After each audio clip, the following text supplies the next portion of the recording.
Welcome to Meditation and Aliens with Doro and Matt, a webcast that explores everything we currently know about the truth about aliens, human history, reality, consciousness, and the role meditation can do to help us understand all these things, and how we might all work together to build the best world possible for all beings, human or non-human alike. Meditation and Aliens is hosted by me, Matt Reddy. I'm an amateur ufologist. I have a degree in philosophy. I'm the creator of hive1.net. I'm the author of a book called Revolutionary Mindfulness that's about meditation and activism. I'm also an elected public hospital commissioner in Jefferson County, Washington. Each week, I am joined by Doro Kiley, longtime meditator, a meditation teacher, and an experiencer with many stories, and life coach extraordinaire. You can find more about Doro at her website, creationcoach.com. Now, on to the show. All right, and we're back with another episode of Meditation and Aliens with Doro and Matt. How are you doing, Doro? I'm doing great. Looking forward to talking about this new Greer video that he just dropped. Was it yesterday, I think? Yeah, was it yesterday or the day before? Day before, maybe. Well, we could just start with that. Yeah, Steven Okay. Greer. Yeah, he released a video, and I do have a specific clip from it to play. But I mean, we could just summarize, because the clip I have to play is just a part at the end which touches on a subject, which is one of the more disturbing subjects in this whole ufology. Yeah. I think the first part of it pretty much was basically saying that Congress has made some progress and that they now have the power to subpoena some individuals. And so that's supposed to really help move things forward. So we'll see how that goes.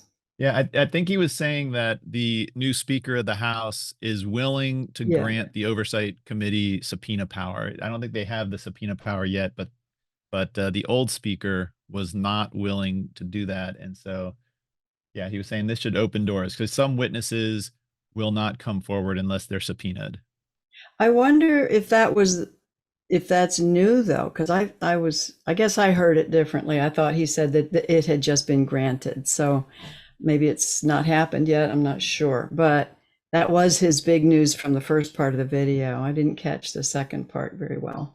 Yeah. Well, he was also saying that some of these private contractors are starting to move the extraterrestrial assets underground, right? And because they know the end is near for them. Yeah, and that was interesting. He said move them underground, because is he implying there's some underground places that the government can't get to that might be? He's never said, that there's aliens with deep underground bases. He just says that there's lots of underground military bases. You wonder what that word means, because for me, it could mean just something very secretive, like the Underground Railroad, back in the day. And so, yeah, I wonder about that. Yeah. So, yeah, well, why don't I go ahead? Should I go ahead and play the clip from the end of his thing that I wanted Please, to? yeah. Any highlights? Yeah, let's see. The discs, the triangular craft, and these things that are from Lockheed and Boeing and Northrop Grumman, et cetera. And but he did this as an Air Force officer, fully read in. He has just come out of the skiff, not that meeting, but for the Congress, and he has met with members of the Senate. So we had set that up. That just happened. And he is willing to testify under oath publicly, which is a very big deal. He would be by far one of the most important people to come forward, given the operational and specific details he has. Now, there are other people we have who have more information, but they're not willing to, they're currently in the system very high up, and they're currently afraid for their selves and their families if they were to do that. So they're providing, back channeling through me, frankly, that information. And they're willing even, however, to have a phone call and remotely with the key members and investigators to give them the information. And particularly the criminal activities that we have just discovered in the last few months, dealing with the kidnapping of humans and use of kidnapped humans from impoverished areas around the world in weird, what they call P3 experiments, dealing with communications with ET craft using human consciousness and technologies and, unfortunately, drugs. That program has gotten fully unmasked to us and for us in the last few months, and that information has been handed off. But again, it involves a whole nexus, let's say a whole complex of places and operations, highly compartmented. And so, what our job is, and this is why we need more help, who are people listening who may have information on any of these operations, either in the past or currently, is trying to put a million pieces together into a coherent picture with specific information that the legal government of the United States, as well as law enforcement, would have to pursue. So that was the clip I wanted to play. Very interesting. There's just so much that is coming apart at the seams, all of this disclosure. I don't know if you watched the Putin interview last night, 2-hour interview with Putin. A lot of it, yeah. That's going to unravel a bunch of stuff, I think. It's just fascinating to see all of this come to light. Yeah. Well, I guess we can go ahead, since I played that clip from Greer. I just want to focus on that thread he mentioned. I mean, Did you hear what he said about kidnapping of humans? Yes. The use of kidnapped humans from impoverished areas around the world. And see, this is one of those parts of this story that is very disturbing, that I believe I suspect is one of the deep secrets, is that there's a big human trafficking secret here.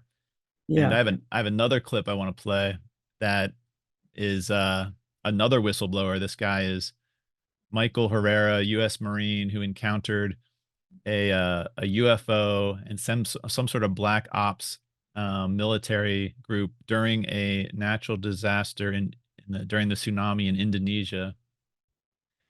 And okay, I'm just going to play this part I had queued up. And he's talking about, he saw these containers that were being loaded onto a UFO by this black ops military group that had captured him and his Marine group. And he didn't know what was in the containers. And I believe I have this queued up where he talks about where he learned. Interesting. But he works in some of these projects that are some very controversial facilities. He's aware of what was going on. After I gave my presentation of this, he confirmed, he says, no, he's like, I don't want to leave Michael hanging out there, but I was not expecting to come and talk to you about this. And he went explaining what the operations do, why they do it, and what they were using them for. And he says, there's not drugs that they're putting in these shipping containers. He says it's humans. Human trafficking. Yes. His own words. And, of course, and he also wants to come forward, at least with him and 30 other people that are involved with that part of the work. But it was very disheartening to actually get that information relayed to me, because here I'm thinking for years it's drugs and it's a much sinister thing. But it makes sense because they use natural disasters that people are going to be missing anyway. Yeah. Scoop up people. I mean, I've been covering human trafficking this year. Right. And that's, a lot of the human trafficking comes from third world countries in distress. You're in a third world area. Yep. In distress, right after an earthquake would be, it's prime. Yeah. Prime time to do a human trafficking operation. Right. How big were the containers? I would say probably 8 feet and 10 feet, 8 feet tall, 10 feet within. So maybe half a Connex box? Yeah, about that. Okay. And they were kind of on the trailer that was underneath was kind of like a regular Humvee trailer that you would see kind of pull stuff, something like that.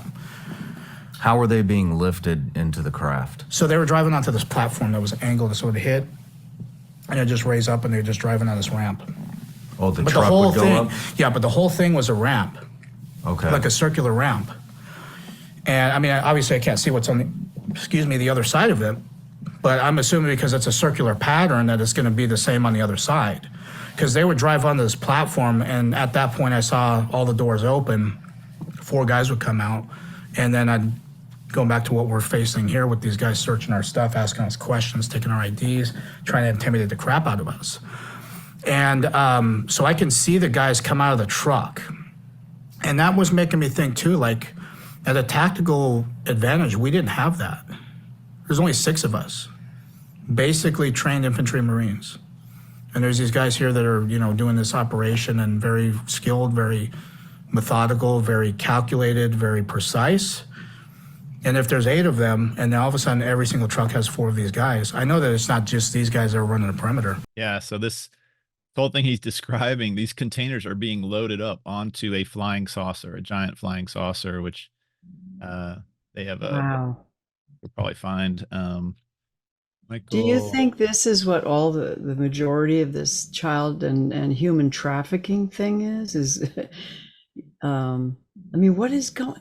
Why? Where are all these people going? I'm thinking about, the southern border too. I mean, all of these people who are just in the middle of these tragedies. Well, I got another clip on the same topic. Okay. This is more.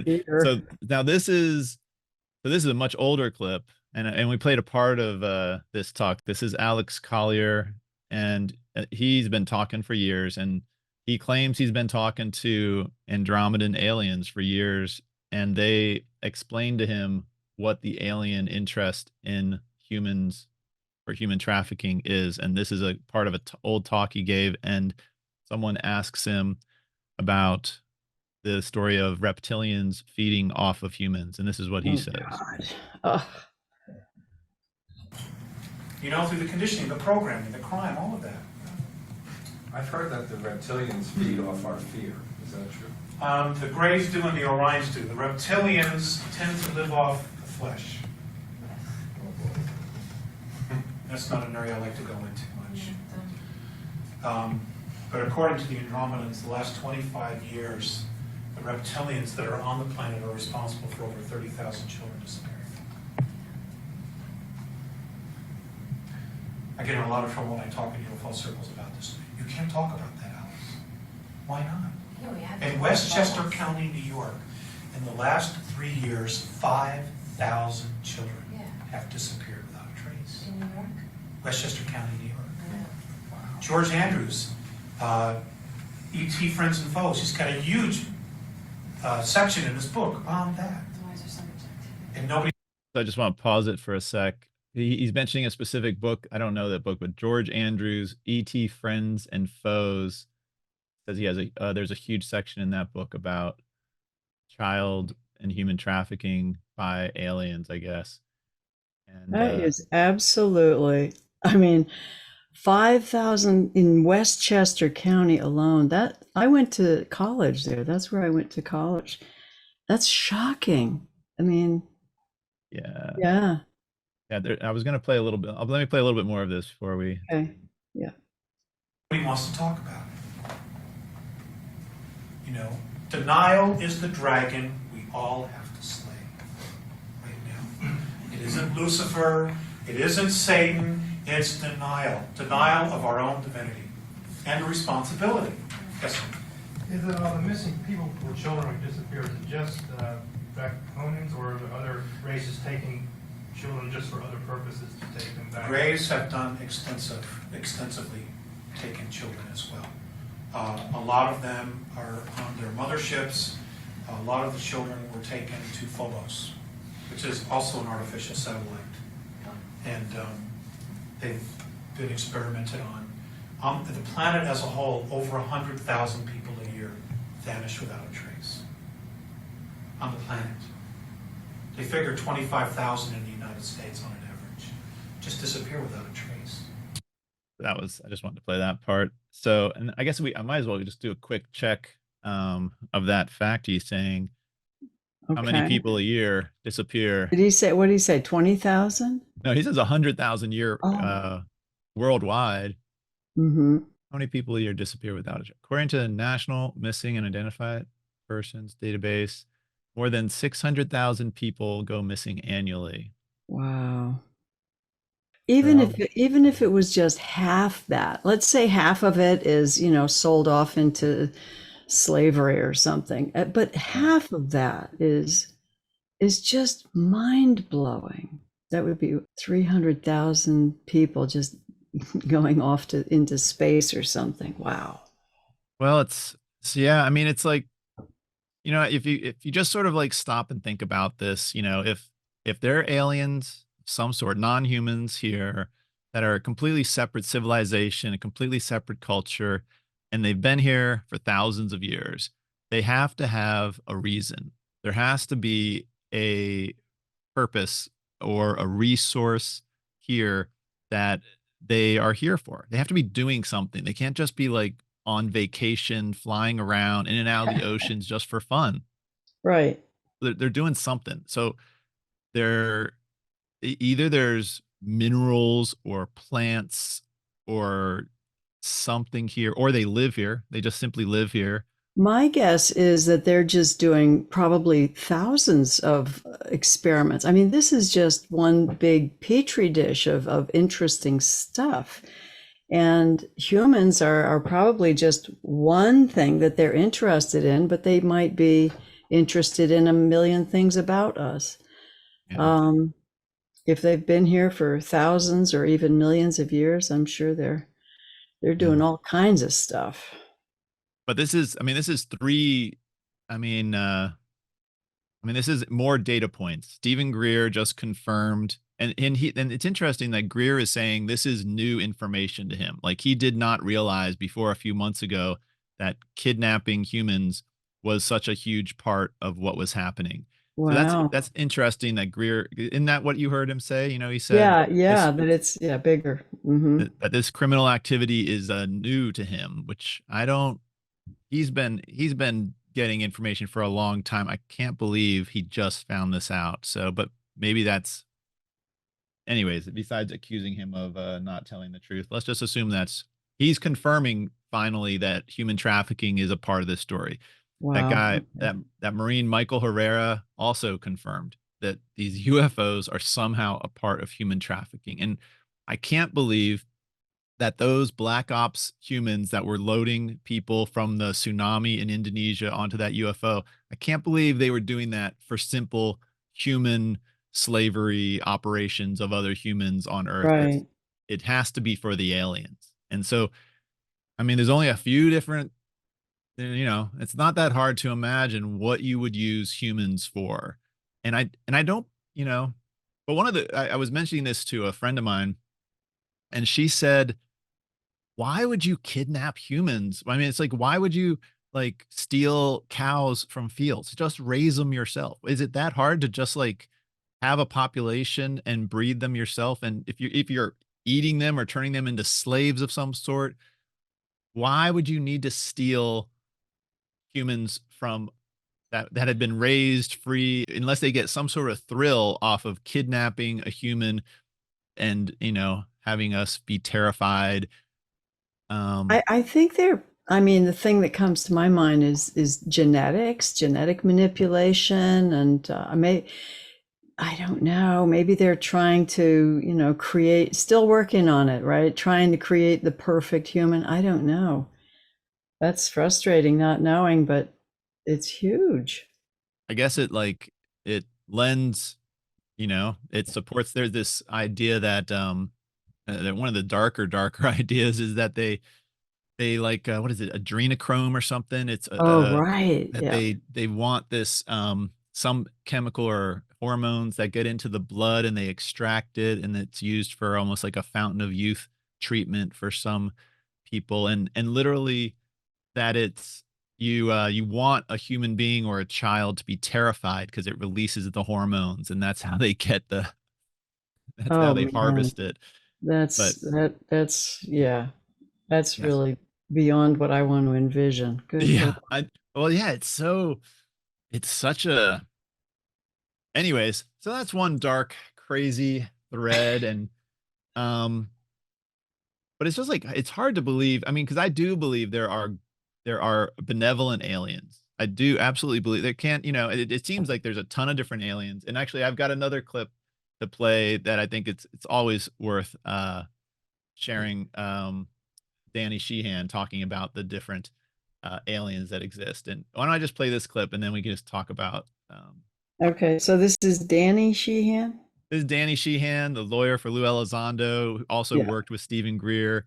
And this is him just answering the question. I got two clips from him I really want to talk about, and it's a little more uplifting. But this is first him answering the question about what type of aliens exist. Visiting or interacting with us here on Earth. I think maybe 4 to 7. I don't know if that's accurate. Don't know if that's what you've said. Like the Greys, Reptilians. Can you kind of list what these other species, as to the best of your knowledge, what is actually visiting us here? What's interacting with us? The one species that is the most well known, of course, is what they call the small Greys. These are like 3.5 feet tall, small. With large heads, oval shaped eyes, the classic alien, three fingers, the classic little alien. But there's also a tall gray species that is virtually the same people, but they're like 5 to 6 feet tall. They'll look you right straight in the eye. You don't have to scooch to have any contact with them. They're right up in your face. And then there is the reptilians. And it's important that the reptilians get this really bad rap. That people say, oh, it was like a reptile, it's like a lizard or snake, but they're more like the little insurance gecko guy, but they're big, they're tall, they're like 6 feet tall, but they're actually quite benign. Very friendly, kind of affectionate. That Barbara Lamb, for example, who's one of the preeminent psychiatrists in the field, that has conducted literally hundreds of interviews with people who've had encounters with different beings. She was wanting, after many years and decades indeed of interviewing people about this and trying to assist them with the kind of trauma that these encounters kind of generate sometimes, that she actually wanted so much to really get to see one of these so that she could actually know positively that they're real. And she told the story, one afternoon, she comes back from her garden and she comes into her house, and there is one of the reptile species standing in her living room, and he was very mellow, very friendly, kept communicating to her telepathically, look, everything's fine, don't worry. I just wanted to make sure that you knew that we were real and that we're kind. And she was just extraordinarily happy to get to have that happen. So there's the reptiles. And the problem is they've been given a really bad rap by the Church of Scientology, for example. People don't realize this about the Church of Scientology, but that one of the major premises of the Church of Scientology is that there is such an extraterrestrial civilization, and that there's this fundamental dialectical conflict going on between the reptilians that come from Beta Reticuli and the Pleiadians that come from the Pleiades. And they assert that this is a very, very human species in the Pleiades, and they actually assert that these are ancestors of ours, and that they've seeded this. So that there's that third, in addition to both the short and the tall Greys and the reptilians, there's this other assertion that there are these very human-looking like species that are in fact our ancestors. This is the Billy Meyer trope about this species. And then there's an additional one, a fifth one, which they call the mantis people. These are extremely tall, 7 feet tall, extremely thin, almost mantis-like, praying mantises. Very tall, kind of a little scooched over. Really, very interestingly, whenever there's a sighting of any of the mantis people, if they're in the company of any of these other species, all the other species seem to sort of acknowledge that the mantis people are the ones in charge. Oh, just pause it there. Isn't that interesting? Yeah. Wow. Yeah, so I Well, love, I so mean, Church of Scientology, that was a surprise. I didn't realize that about them. yeah, I mean, I had heard some, versions of what they believe in Scientology, but I hadn't heard it put that way in that sort of succinct um way. So yeah, I always like a nice summary of the different aliens that and that goes along with Richard Dolan's summary and my other research. These seem to be the five different aliens that exist. And there's definitely one that looks like humans. One of the things that sort of is this confusing point for me is that, Greer talks, especially in this talk we listened to earlier, is about, these secret covert organizations moving underground. He said what they're moving primarily is, their own technology that they have back engineered. They're, the triangular saucers and even bodies. And it makes me wonder, maybe they are actually manufacturing. I've heard this before, that these alien androids in these small grays, right? Hmm. Some people say these are androids. I wonder if a lot of this is human made, and that they are taking children to produce this drug that you mentioned. Now that's a far off theory, but it kind of puts some puzzle pieces together. Yeah. Yeah. I've definitely heard that. And I've heard that in descriptions of the small grays that they seem almost robots, like robots. Yeah. It's like they might just be some sort of biological android. I've Um, heard that a number of times, so it makes me wonder who's making them, right? right. Who And plugged and into? I would think that they, I mean, it could be any of the other alien species. I mean, it could be the human aliens, but it makes a little logical sense to me if one of the species doesn't really comfortably live in an oxygen atmosphere. And that's something Collier said. He said that a lot of the reptilians underground are there because they need a different atmosphere and they live in a methane environment. And so they would need to either use some other beings to come up to Earth and do stuff and to abduct humans or whatever. So they might have manufactured the Greys as a type of servant robot. And whoever built the Greys, if they have a need for robots like that, then they would have plenty of use for human slaves also. Because if you know, because it's, I mean, a human being is the greatest servant you could have for, doing any sort of task. It's why we're trying to build Tesla bots and androids. And as soon as we have a Tesla bot android, it's going to start replacing human labor like crazy because it's Sure. just Yeah. so and throughout history, I mean, if the if some of the aliens helped found human civilization, helped us build these giant pyramids and helped us organize, then and they were coaching us or educating us, then clearly they didn't have a problem with slavery because human civilization was founded on slavery. Immediately it was created as a method of progress and of getting things done and getting a source of labor. So it seems to indicate that if there's some alien cultures that have been here for thousands of years, they had no principal objection to the concept of slavery because they allowed us to do it. Um, and never, it was almost seems like it's actually one of the more inspiring things as I look at history, that it looks like the idea of slavery being wrong and all beings having value and equal rights is a really revolutionary idea that humans came up with. And Yeah. that, Oh, yeah. Isn't that interesting that yeah, it's always kind of been around? yeah, and and the idea of freedom and equality actually might be an idea that threatens the culture of these alien cultures.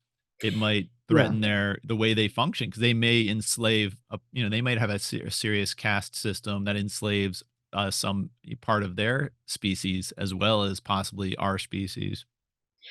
I just have this sense that they're going to continue to take advantage or use us, or like we raise farm animals for their products, and that we might just continue to be a sort of a resource for them. until we, really claim our sovereignty. And I'm thinking that part of humanity is maybe waking up to this and saying, wait a minute, we don't want to be slaves, get off our planet or whatever. And this disclosure, how far do you think it's going to go? Because I think the farther it goes, the more people are going to just wake up and say, we declare our own independence, go away. Yeah. I mean, I think it's unraveling. It seems like, and so I have, and you know how there was that, the UAP Disclosure Act that they attempted to pass as part of the NDAA. You remember that, the large bill? Well, I have another clip here from Sheehan talking about that. And it's, a lot of people said that the Disclosure Act failed to pass because it was blocked by Mike Turner of Ohio, but it didn't all get blocked. A big portion of it did pass. And it's, he says in this clip, he describes how enough of it passed that they are, that the clock started and there's like 300 days for private contractors to reveal to Congress, to give them an index of all extraterrestrial materials they have. And I just want to play the clip and then we can talk about it. Yeah. Senators, all Democratic senators, all 17 of them, completely agreed with this 64-page bill. And it passed the United States Senate, and then it was sent over to the House, and it ran into the head of the House Intelligence Committee, a fellow by the name of Michael Turner. And it turns out he is the congressman from the district in Ohio that is the site of the Wright-Patterson Air Force Base, to which the Roswell craft had been taken, and the bodies from the Roswell crash back in July of 1947. And they were dug in deeply to try to protect this information, because it turns out they were working with a major private aerospace corporation, Radiant Technology. Their major field office was based right there next to the air base in Ohio. And so this guy ended up sticking his thumb in the eye of everybody else and blocking the ability to extract the information from the private aerospace industry, pursuant to the right of eminent domain of the United States government to take custody of these craft, or to get it put back into the hands of the government. But we succeeded in getting 24 pages of the 64 pages passed, which is this act here. And this is the act that is presently a law in the United States, and it mandates every single one of the 6 United States defense military agencies, or the military services, all 18 United States intelligence agencies, all 32 United States Defense Department agencies, and all the private aerospace corporations that have any information about the UFO issue, and the non-human intelligence that is understood to be responsible for this UFO phenomenon, to be handed over to the National Archives within 300 days. So the date is, just so people will know it, is October 17th of this year. So the head of the archives for the National Archives has now been ordered to prepare an entire process of taking these documents into the possession of the archives. That has to be initiated by February 23rd, basically a month from now.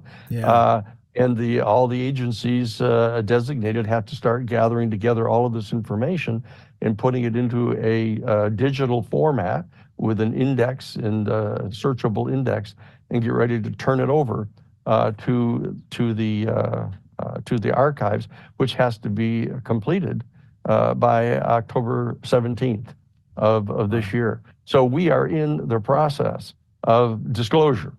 Finally, after all these years, I've been at this for over 45 years. Yeah. So that was when I heard him say this, I was like, okay, that sounds way more positive and optimistic than my understanding was. I was under the impression there wasn't much teeth that got passed, but that, he's saying they passed that incredibly important part that said you have 300 days to give us all your info. They don't have the teeth to really enforce it, but it is a law. It is required. And so October 17th. So yeah.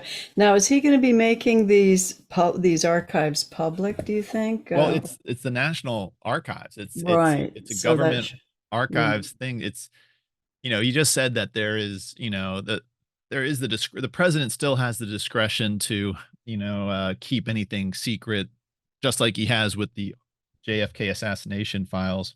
But it creates a structure to make things like the Tic Tac videos and the jellyfish video, and it's basically setting the stage for what they were trying to accomplish. Was they were trying to say, look, the government needs to get all the information together and figure out what the true history is, the truth about what has been going on, and start figuring out a way to tell tell humanity. I mean, the story is coming out in these pieces, and it seems that there might be some dark aspects of it, and who knows, it might be so dark that it does cause all of humanity to wake up and say, okay, we're basically in a petri dish controlled by aliens, and we've got to just exactly, yeah, I would think that could be what we see. I mean, if suddenly all the big drape is just pulled off, I think that's what we might see. Yeah.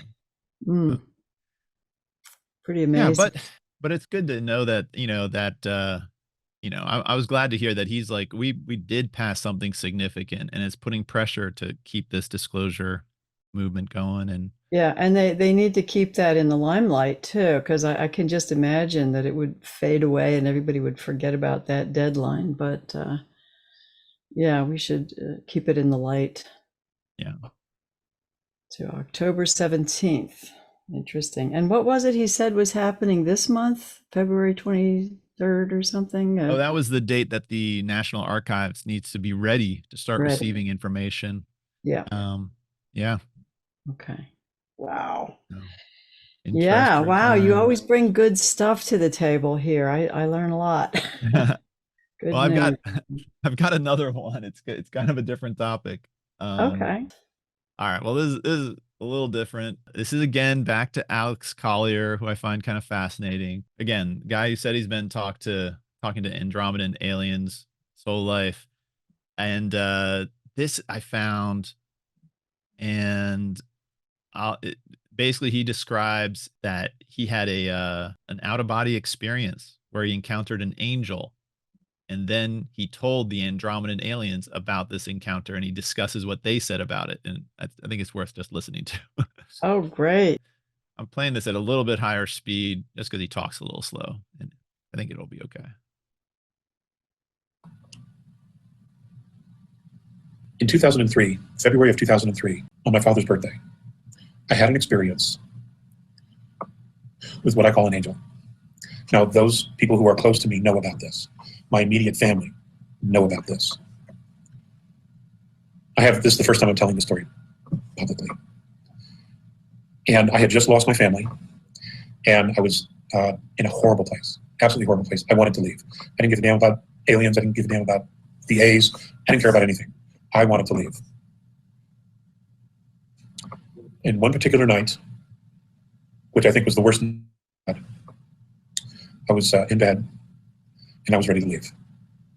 And at some point, I fell asleep. The next thing I know is that there's someone standing at the foot of my bed, and it was a woman. And I didn't see the wings at first. I just saw the woman. And the next thing that I know is that I am in her arms above the ceiling of my bedroom. I'm looking down at my body in bed, and she is holding me.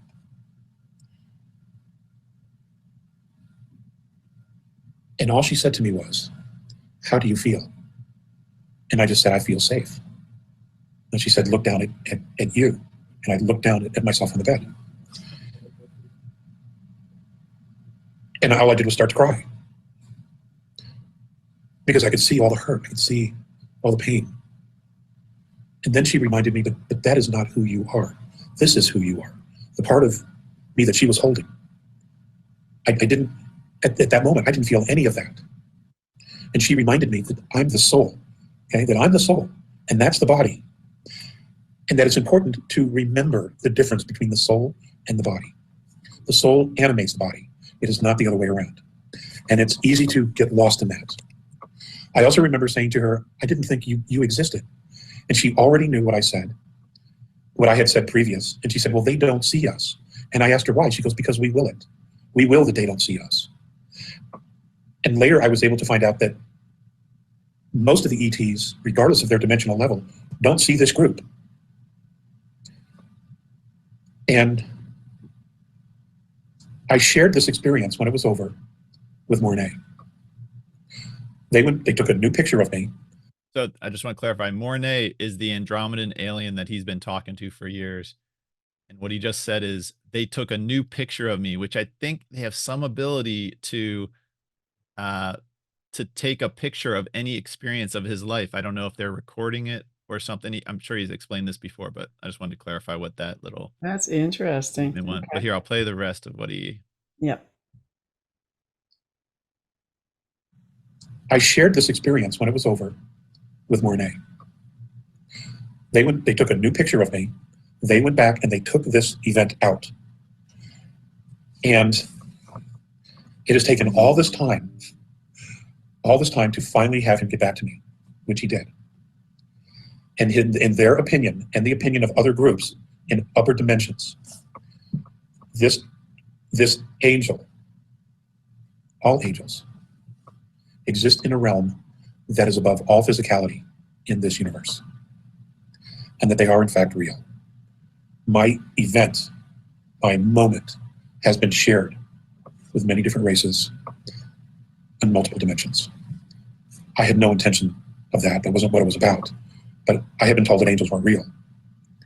And now they are. And now they are. And now I understand why. I bring this to your attention because, ladies and gentlemen, you have angels. We all have angels. We all have angels on our side. We have angels on our side here, helping us with what's going down on Earth. Because many people are having those experiences. And in the very beginning when I talked about this, I shared the information I was given. That information turned out not to be accurate. And I am sharing that information. I am correcting that information now. Angels are real. Whatever they are, whoever they are, they do in fact exist. And apparently they do step in when they're most needed. Yeah. Wow. Yeah. So I just found that story so fascinating, especially because he's a unique, if he's telling the truth about speaking to aliens. It was just fascinating that the angel said that the aliens, the ETs, don't see them because the angels don't let them. And then when I think also the way I interpreted that is like angels are functioning on a higher frequency, like probably up in the fifth and sixth and seventh chakra or whatever. And as far as I understand, in those frequencies, the lower frequencies do not have access to that. Mm-hmm. And I imagine that's kind of why they can't see, because they're not tuned into it. Yeah, well, it's the reaction from his Andromedan alien friend that they took a picture of it and then they studied it and shared it with other aliens, and they all studied it and came back and said that, they basically confirmed from their study of it that the angel was real. They could have come back and told him, you just had a dream. But that's amazing. That's not what they said. And it's just weird that it seems like the aliens didn't know that the angels were real. Like they had to study his experience for them to be like, there's something here we don't know about. Wow. Yeah, that taps into some other philosophies I've heard. And that is that the fifth level, right? The fifth dimension, we could say, needs the third dimension in order to reach the sixth or seventh dimension. In other words, they can't get higher, they can't evolve above where they are without us. They need something about this three-dimensional plane that they require in order for their own progression to happen. That's another theory I've heard. Yeah. Interesting. Very interesting. Yeah. It's just sort of just fascinating to me because, I listen to these near death experiences where people talk about leaving their body and talking to angels and going to somewhere like heaven where you're at perfect peace. And then they come back into their bodies. And it's, if it's, and his experience that night where he was lifted up by an angel out of his body seems very much similar to that. And yet it seems to be happening in a dimension completely different than this level where you're talking to aliens. Like the aliens, these ETs are in this world with us, like in like 3D world. They're grays, reptilians, mantids. They're here, but this other world with angels and heaven, I'm not saying this is like a divine thing. I'm just saying it just seems like to me it just fits with simulation theory that we are in some sort of almost video game and our souls, our identities go up into this heaven realm, which is just an upper layer of this video game. Is We sort of got to like get to the next level. yeah, That's yeah, I hear my grandson say, "Oh, I got to get to the next level." That's what yeah, it is. It's yeah. a game. But Yeah. it makes me now I need to do a deep dive into near death experiences and see if anyone goes to heaven.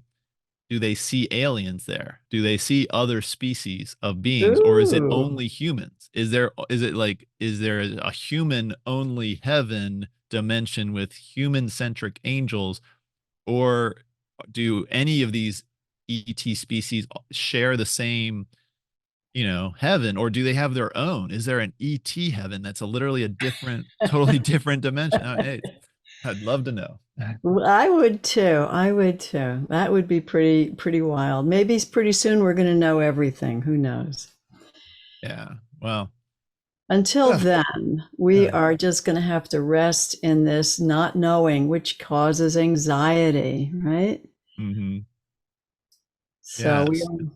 are we With that okay in, with a brief meditation before we? please, let's do Okay, it. yeah. Now that we're all scared to death and not sure about what's real and what's happening, yeah, we can feel that uncertainty, that anxiety that kind of floats around, like what's going to happen? Are we being used and abused?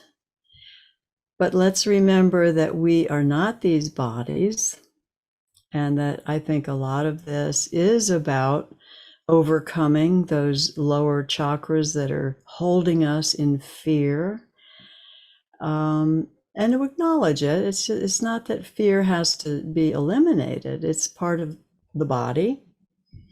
And so we can acknowledge it without abiding in that place of fear. So for just a few moments, let's take a few breaths and sit together. Listen to the bell just to calm our mind.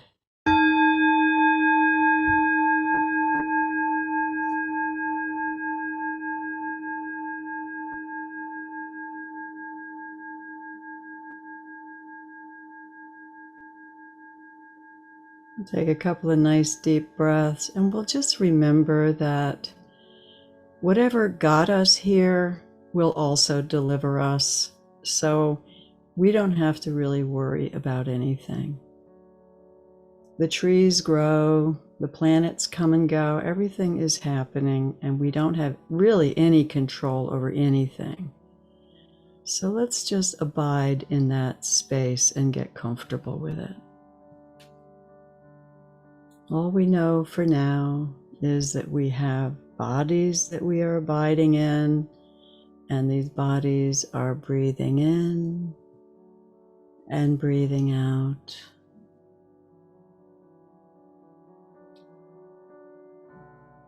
We have these senses that we can relate to the world through.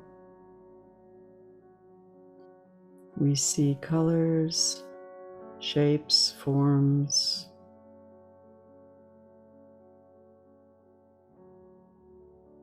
We smell things, we touch things, we hear things.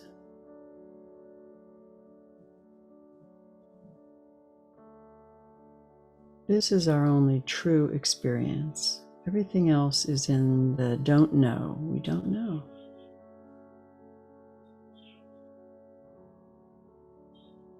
But we know we're right here, listening, breathing together.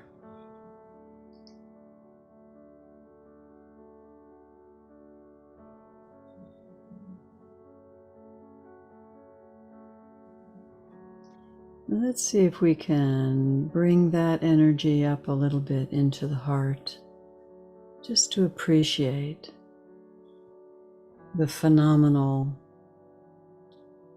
world that we live in, and the phenomenal universe for that matter.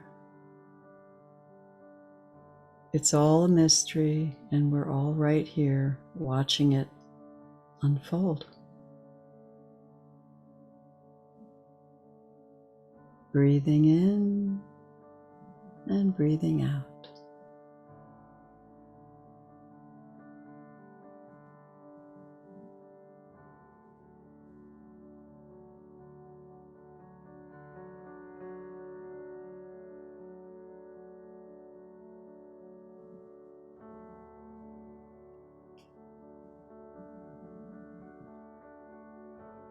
Each time the mind wanders off on a train of thought, noticing that is a superpower, because that gives us choice. We can always return to the breath.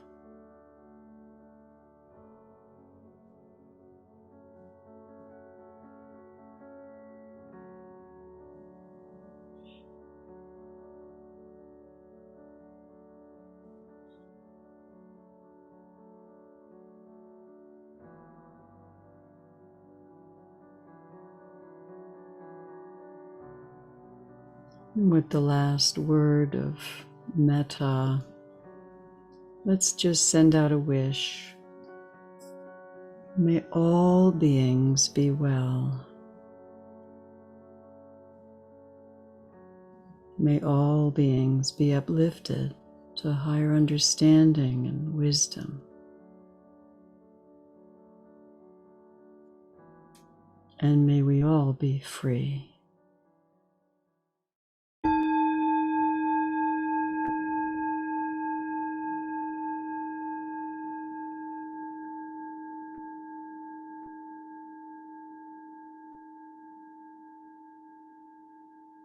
Thanks, Matt. Thank you, Doro. Have a Until great next time. week. Yeah, until next time. Yeah. Bye-bye.